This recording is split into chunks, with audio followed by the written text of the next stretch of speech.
Hey everyone! Are you stuck trying to boot your Hackintosh and getting nowhere? Today, I'm going to show you a quick fix that might just save your installation.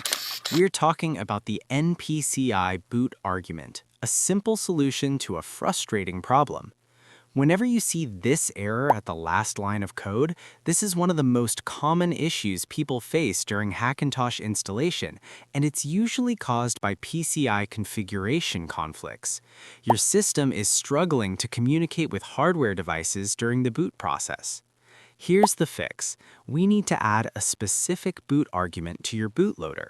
The magic value is npci equals 0x3000. If you're using opencore, here's how to do it. Open config.plist with your preferred editor. I will use OCAT for this demonstration. You can use this button to mount your EFI partition, locate your drive, and mount it up. Navigate to NVRAM, add 7C4361110, look for boot args, double-click the text box to edit it, and add npci equals 0x3000 to your existing boot arguments, then press enter when done. Save the changes by clicking this icon. Now try to reboot and see if the error is resolved.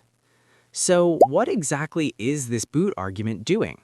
The npci equals 0x3000 flag tells macOS to ignore certain PCI configuration problems. Specifically, it bypasses PCI enumeration checks that can cause conflicts with third-party hardware configurations.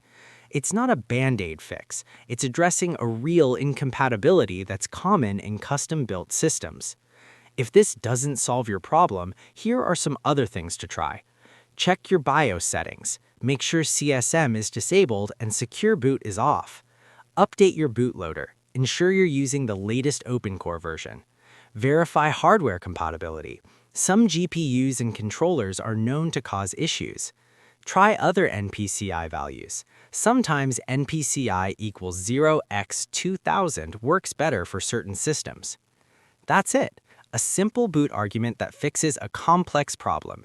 If this helped you get your Hackintosh running, please hit that like button and subscribe for more macOS installation tips. Thanks for watching, and good luck with your build.